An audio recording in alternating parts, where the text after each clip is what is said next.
afternoon. It's really beautiful out over here. I really like how it smells out here. I really like the wind, listening to the wind, moving all of the tree leaves, seeing dragonflies. Haven't really heard many birds. Just heard one, but not very many, which is a little bit on the surprising side. But being out here and some other experiences earlier today is reminding me of this idea that I've been reading about in Peter A. Levine's book, Waking the Tiger, which is a book that I've talked about before. It's really amazing. It discusses kind of a holistic perspective of trauma and understanding how the mind and the body are interrelated and ping off of each other, and how we can use that understanding to help us have the right mental interpretations in order to facilitate us feeling empowered and coaching ourselves and everything that resilience and being recovered is all about. So it's a really cool book. And something he talks about in the book is the idea of the felt sense.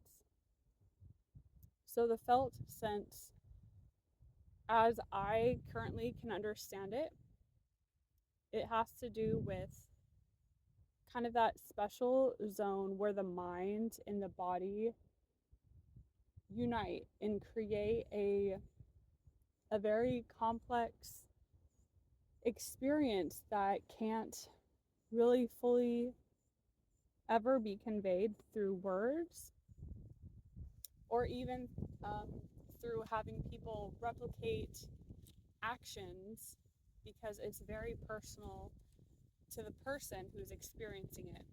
It's where the mind's reference points, memories, um,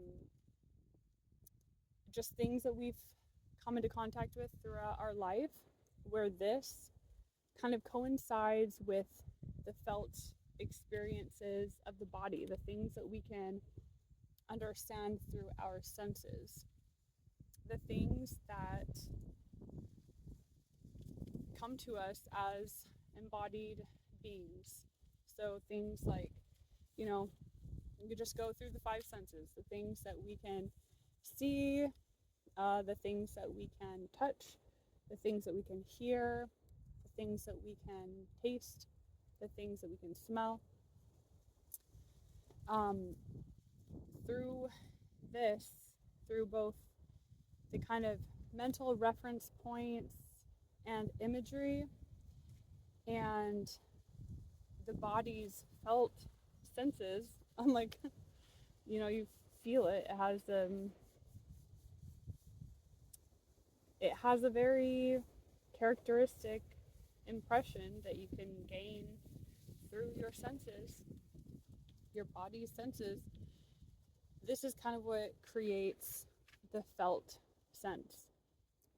And as I haven't finished reading about it in the book, but as far as I can tell so far, it's kind of talking about using this felt sense to really feel hyper involved and open and present with the experience that you're having right in the moment, right before you. And it's also really useful to kind of pick up, I don't know why I want to say, like, pick up the slack of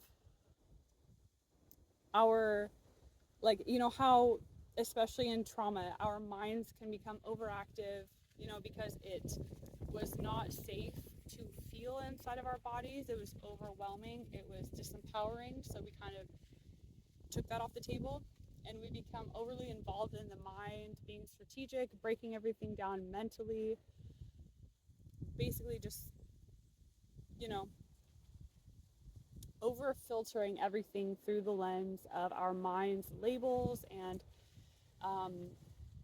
narrative reference points for what something could mean, like different storylines we've heard or experienced. And that kind of experience, um, it really, it just distracts from what we are actually physically experiencing in the moment. And it can be useful. It definitely has its places.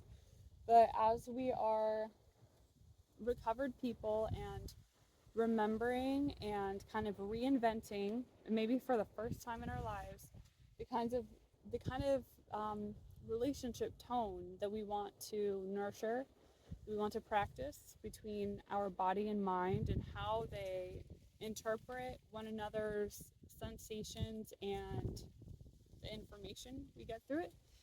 Um, it's really useful to be like, okay, so what I might be experiencing in the moment is more on the mental the mental side, the thought side, the being distracted by just all the thoughts that pop out when we see anything. And I think this is maybe a little bit related to ADHD.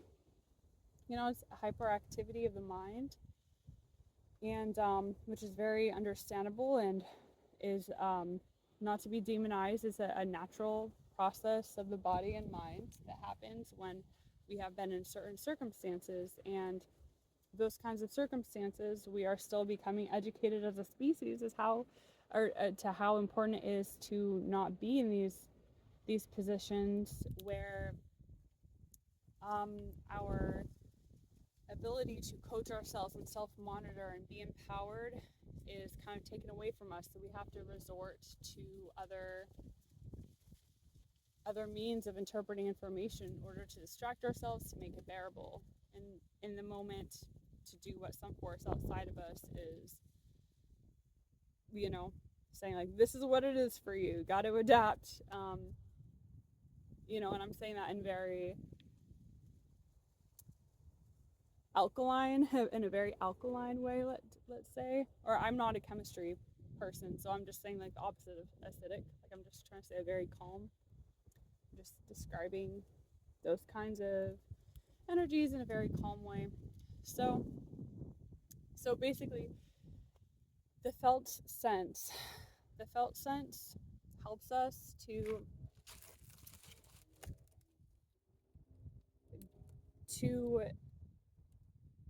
it basically, well, when I said earlier that it takes up the slack, how I understand it is that it lets us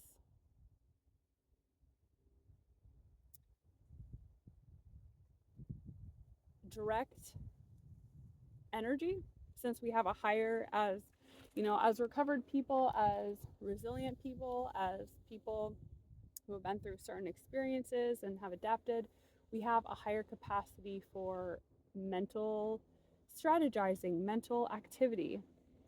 um, those of us who have taken this specific path as a means of adaptation. Not everybody has just like instinctually taken this path. Um, there's pros and cons to both sides. So, it's like our minds are very active, and the felt sense, how I see it, is it's kind of a bridge between, like, as we are in this process of our body and mind becoming physiologically stronger, and just like habitually knowing what mental path to take that is in alignment with the narrative that empowers us and empowers other people, until like this stuff that we're practicing is like just down, like we've been doing it for years, and we've adapted to that. I think it's really necessary to employ the felt sense in order to maintain a feeling of stability, security. This is a eucalyptus tree. It doesn't smell like eucalyptus, this dead bark, but the leaves do. But to employ more of that free mental energy that we have. The felt sense helps us to stay stable and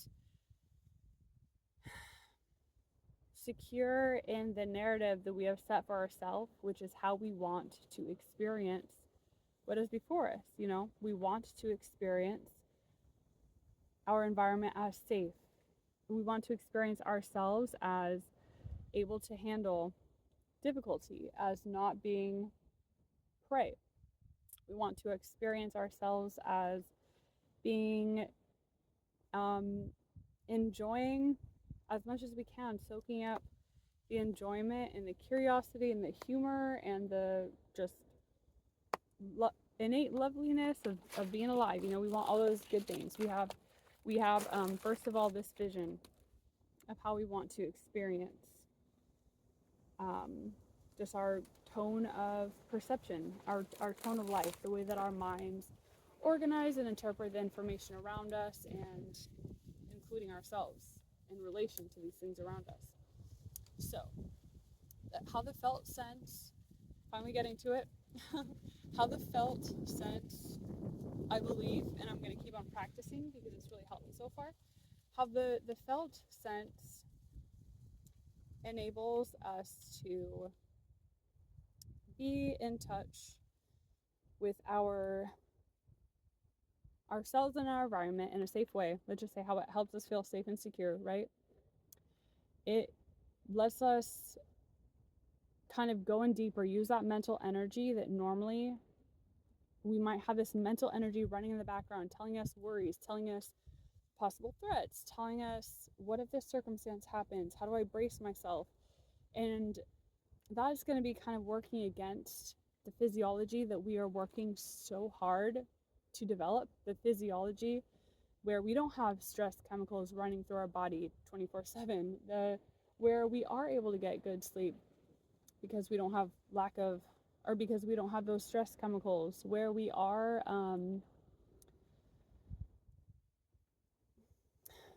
our blood isn't going to our muscles in fight and flight mode, so we are able to digest things well and get best nutrients out of it and not feel so like foggy minded. And the physiology where our heart rate is are like our we aren't constantly taxed with stress, so we are able to work more towards building our aerobic, or what's it even called, the I don't know, health of the muscles, all these really good things.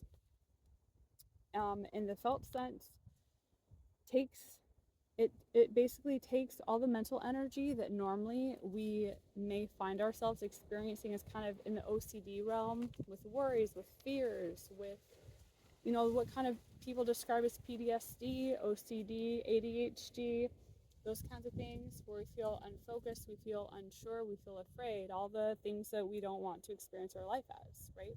Because it's painful, it's distracting, it's annoying, it disconnects us from other people, and it disempowers us from what we are here on earth to do, which is to embody resilience and to help other people do the same. That is our responsibility as human beings, every single one of us, because that's the way that you get suffering and all the bad things on earth to be less. So with the felt sense, it is deepening our experience of the moment, employing our creative capacity, which is part of the gift, the strength, the the positive side of what is so often termed disadvantages, what is so often demonized, or even really demonized with labels of mental illness, or these kind of like hopeless perspectives, these kind of non-holistic perspectives that are just like, oh, you're destroyed, you're sorry, you gotta restart. Do you have a restart button? You're like, this thing is just too messed up beyond belief, those kinds of attitudes. It really helps to realize that it's actually a strength and really beautiful when our minds are so active, we just have to use to channel it in a way that is really practical and protects our stability. So when we use this mental energy that would normally be going towards worrying, towards being hyper aware, towards having like our body all tense and hunched up and all that stuff, um, basically we are learning through the felt sense everything that we are experiencing to open up that channel where we have thought impressions, memories, associations. Um, Depending on who you are, it might be sights, smells, uh, flavors, just everything that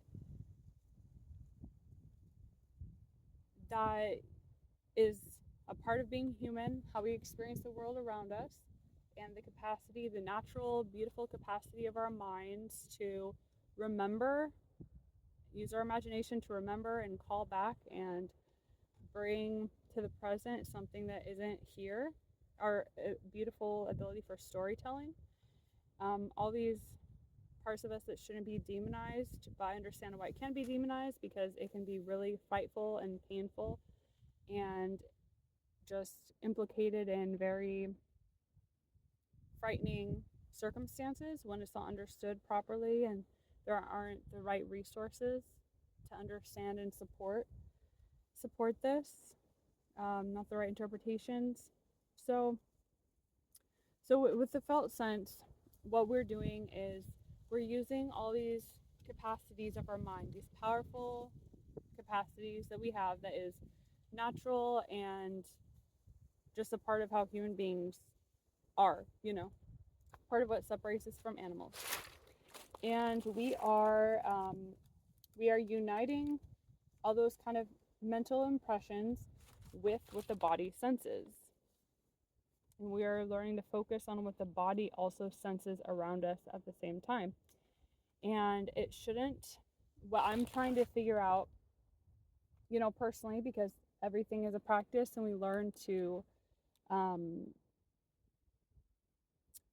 to process things in a way that um, is just most optimal. And, we're going to be doing this forever throughout our lives, through different times of our life, all this fun stuff. So, what we do, or what I am experimenting with doing, is everything that we can feel around us, that we can sense, that we can see, everything with our five senses,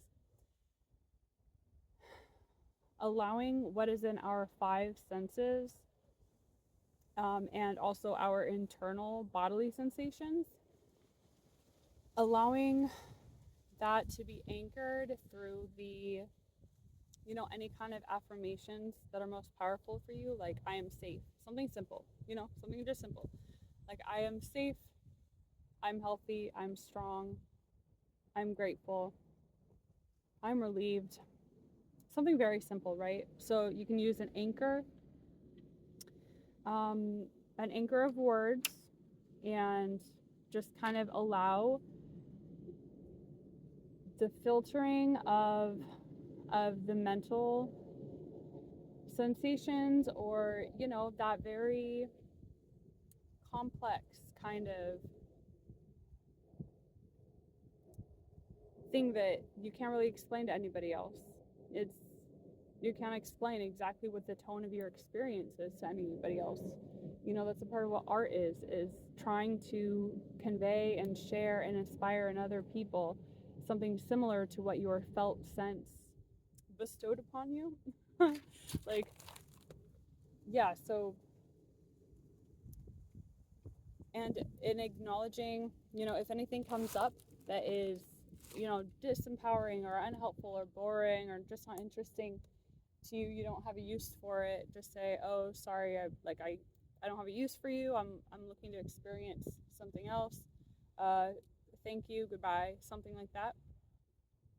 And and just always come back to knowing that you affirm your happiness. You are the creative reality. You are your own authority. What you say goes. What you say you believe, what you say your inner, the tone of like the, kind of the rules, the rules you might have for yourself, or the beliefs that you have, these kinds of things, you affirm what feels best for yourself, because you know logically that that is what supports you to be your own coach, to have a healthy connection between your mind and body, and which enables you to be stronger and happier and healthier for your benefit and for the benefit of people around you, so other people can benefit more and more from your personal strengths. And yeah, so that's just what I'm thinking about today, is the idea of the felt sense. And I've definitely used this in a couple, let's say, precarious feeling scenarios that felt really stressful, and I was able to be like, okay, I'm going to, allow that kind of mental strategizing or super fast chain of words that just flies through my mind and is based on worries or fears or what ifs or anything like that. Being able to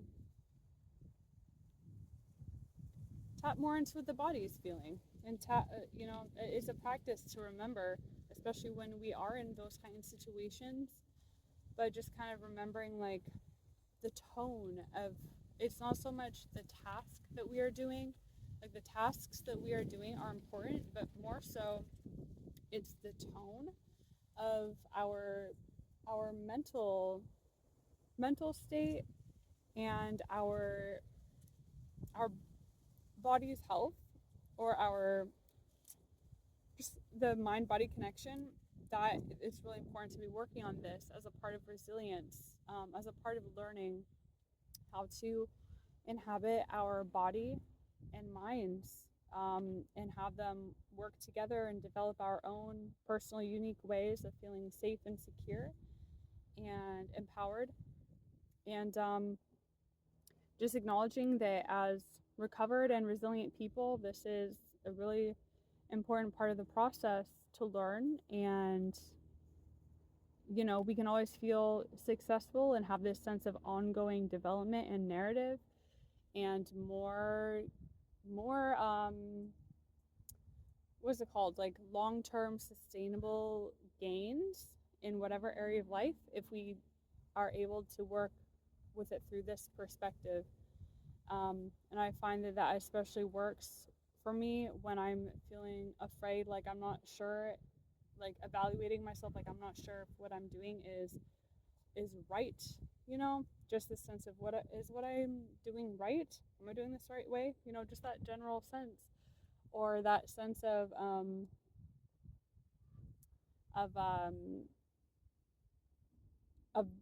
fear of what if I'm like left out, or left behind, or disconnected from the people I love, that kind of sense. So um, yeah, the felt sense, if you want to, I'm sure there's, I haven't Googled it. I was just reading about it in the book I mentioned, but yeah, that I think is a really useful point of reference to learn more about intentionally weaving this relationship between our body and mind, so we can become a better coach to ourselves, and so we can be available, consistently available to other people in an authentic way, and just feel at home with ourselves and at home in the world. And respecting and honoring our unique qualities, and how we personally perceive and make our way through the world, and have it be focused less on this. I think, yeah, have it not be focused on this sense of um, we are just wrong and broken, but having the patience to understand why we interpret things in this way. And a lot of it is so many factors beyond our control, and that we can relearn how to experience the world in a way that is empowering. So yeah, that just remember, um, the body is good. Our bodies is a blessing to be in our bodies. Um, it is a blessing and really beautiful that we have survived the things we have survived. And something else that I was thinking about is I don't know if I don't know what things are like for yourself, but I know that for me, I've definitely experienced this, like, let's say really tenacious part of my mind that it's I think a lot of people call this the ego. Um, but we have many egos or many tones of ego to accomplish goals. So I don't want to call it the ego. I want to call it like the let's say the Gollum part of the Gollum part that's like we survived because of me, and it's like extremely fucking gritty and like gnarly and grizzled and all that stuff. So let's say the Gollum part of my ego that is like it survived because of its ability to bear suffering and to very primitively force ourselves when we didn't have access to other understandings to how to work with our body and mind and our environments in order to support ourselves and to feel safe. It's that kind of part. I think it's important to, as we are building our resilience, to tap back in to that persona and realize that kind of grittiness and um I don't know, that is the type of, but we can use it as proof for ourselves, as encouraging proof, and also just a well to draw back on, a resource to be like persistent, like strength and uh, stubbornness. And I can't think of the right words right now, but that kind of really intense kind of sense of passion and conviction. I think that kind of survivor spirit can be welcomed to the party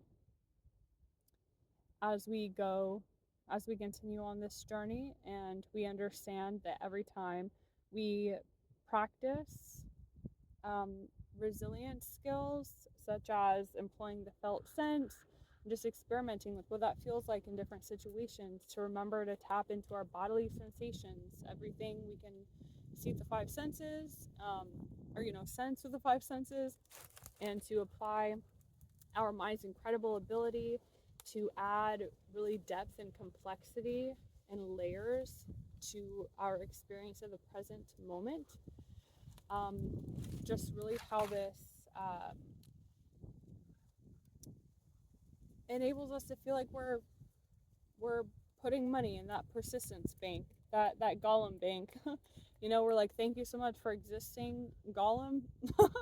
Thank you for everything that you've done for me, and we're gonna put you in a nice dress and get you many very hefty meals, and we're just gonna love you and honor you for your persistence and your stubbornness and your conviction, Gollum. Like thank you for being the part that is like, no, I know this. I am self-determined. I am my own authority. This is what I'm passionate about. All those kinds of things. Those parts of us that were able to survive that connection to our souls and our sense of authenticity. So, yeah, that's pretty much what is on my mind today and what I wanted to share about. And yeah, I affirm for you that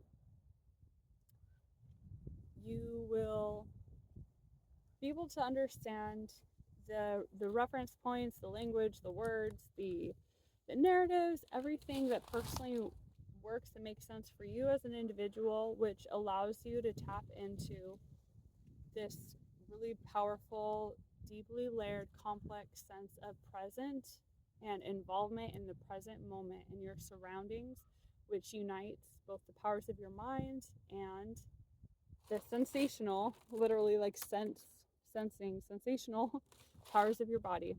And whether or not, like, whatever strategy you use to achieve that is what works for you and what is perfect. And yeah, so thank you so much for listening. And I will talk soon. Take care.